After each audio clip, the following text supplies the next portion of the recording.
Moikka, miten menee? Mun nimi on Teemu. Tänään me puhutaan stressistä ja jännityksestä, koska kaveri, näytät aika stressaantuneelta.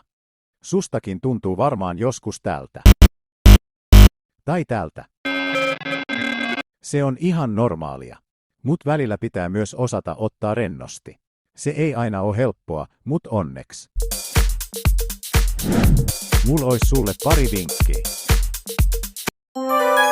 Mut ensin. Kerrataan vähän mitä stressi on. Ensinnäkin, stressiä on kahta sorttia. On positiivista stressiä, jonka avulla me pystytään kehittymään paremmiksi ja saavuttamaan tärkeitä asioita. Se auttaa meitä valmistautumaan esimerkiksi kokeisiin tai muihin rankkoihin juttuihin. Rajanveto pitää tehdä silloin, kun stressi aiheuttaa enemmän haittaa kuin hyötyä. Haittaa aiheuttavaa stressiä kutsutaan toksiseksi stressiksi. Se tarkoittaa tilannetta, jossa suhun kohdistuu niin paljon haasteita ja vaatimuksia, että sun voimavarat alkaa olla tiukoilla. Mielen sopeutumiskyky heittää vähän niinku häränpyllyä. En jaksa enää.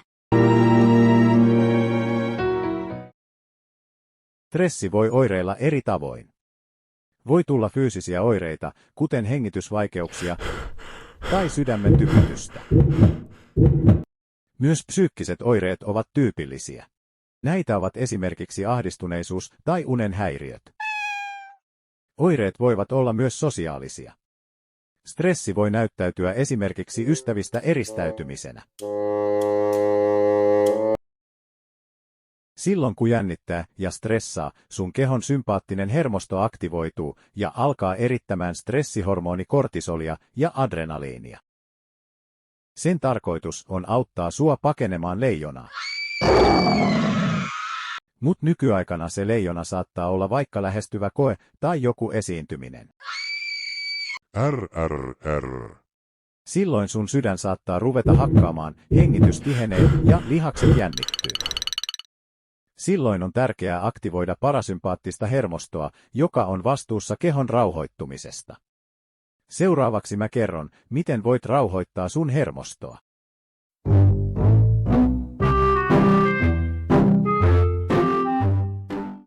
No niin, vihdoinkin päästiin tänne asti.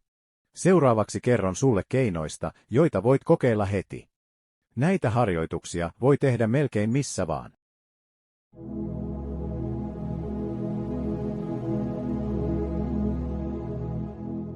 Silloin kun ollaan jännässä tilanteessa, niin meidän yhteys omaan kehoon saattaa kadota.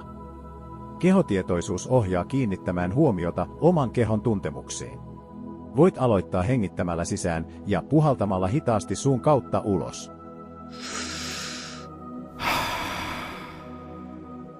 Sitten voit kohdistaa huomion vaikka jalkoihin, miltä niissä tuntuu. Jos tuntuu jännittyneeltä, kokeile rentouttaa jännittyneet lihakset. Tee sama muille kehon osille.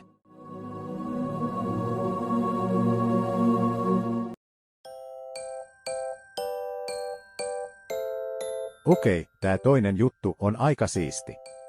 Tiesitkö, että sun keho erittää mielihyvä hormonia silloinkin, kun silität tai halaat itseäsi? Eli jos sun lähellä ei ole ketään kenen kanssa halailla, voit halata itseäsi. Voit myös kokeilla omien käsivarsien silittämistä, sillä kosketus rentouttaa. Seuraavaksi mä kerron pari vinkkiä, jotka auttaa sua vähentämään stressiä pidemmällä aikavälillä. Ensimmäinen niistä on uni. Mitä paremmin sä nukut, sitä paremmin sun keho ja mieli palautuu stressistä. Nukahtaminen voi olla hankalaa, mutta näillä vinkkeillä pääset pitkälle. Ensinnäkin, pistä puhelin pois ennen unia. Kyllä. Pois. Vaikka kaveri lähettäisi 1 000 000 TikTok-videota. Hommaa myös pimennysverhot. Viilennä huone. Ja tarvittaessa voit kokeilla melatoniinia.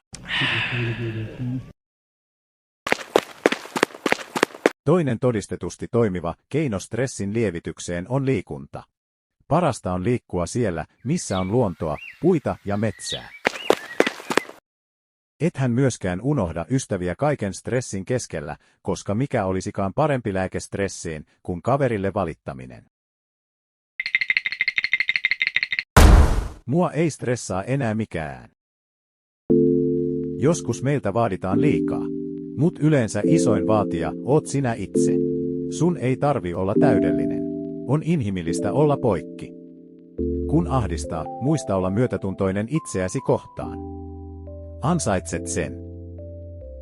Vau, miten hyvin mä pärjään, vaikka on vaikeeta.